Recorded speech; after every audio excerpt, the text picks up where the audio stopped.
विषय असणारे आणि इंद्रियांना विषय नसणारे असा विषय आहे.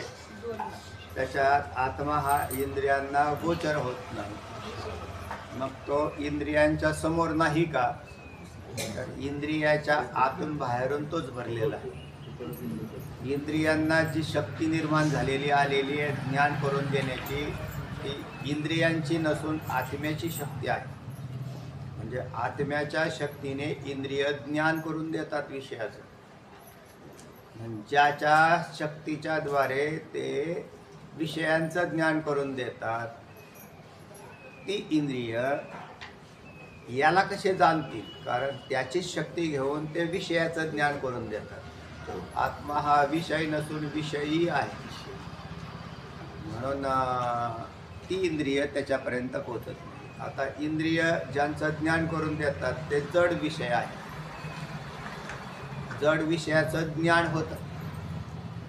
ते ज्ञान हे ज्याचं स्वरूप आहे तो आत्मा आहे आणि त्याच अधिष्ठानावर ही इंद्रिय राहतात. म्हणजे आत्मरूपी अधिष्ठानावरती असलेली ही इंद्रिय आत्मप्रकाशाने विषयाचं ज्ञान करून देतात.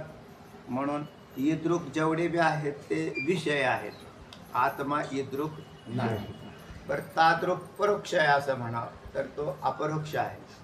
कारण तो अंतर्बाह्य सर्वत्र भरलेला आहे, म्हणून तो दूर आहे असा नाही. तर याच्याविषयी तुम्हाला ते 7-8 कारणं सांगितली होती सांख्यशास्त्रकारांनी मानलेली. की पदार्थ जवळ असताना सुद्धा त्याचं ज्ञान होत नाही. तर त्याच्यात सर्व प्रकारचे 7-8 कारणांच्या द्वारे विश्लेषण केले त्यांनी. तर तेव्हा म्हणून हा नाही असं नाही, परंतु त्याचा दर्शन करण्यासाठी, म्हणजे त्याचं ज्ञान करून, दर्शन शब्द ज्ञानवाचक आहे, त्याचं दर्शन करण्यासाठी, आत्मदर्शनासाठी इंद्रियांचं सहकार्य चुकीचं आहे. इंद्रियांचा काही उपयोग नाही. बरं, मग मायाकृत सगळेच पदार्थ आत्म्याचं दर्शन करून देणार नाही.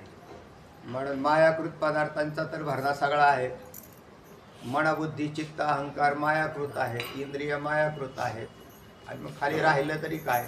तुमच्याकडे ज्ञानाची ज्ञान करून देणार काय राहिलं? एक तर अंतःकरण तरी आहे किंवा इंद्रिय मानता तुम्ही. म्हणजे अंतःकरण म्हणजेच बुद्धी. म्हणजे बुद्धी सुद्धा आत्म्याला जाणत नाही. बुद्धी आत्म्याला जाणत नाही. बुद्धीने आत्म्याचं ज्ञान आजपर्यंत कधी झालं नाही. आणि मग जाणेही असं म्हटलं ना, बुद्धी जाणे. पण मग जाणे का म्हटलं? आवरण फक्त तेवढाच कार्यक्रम आहे त्या बुद्धीचा. जोपर्यंत आत्म्यावरती आवरण आहे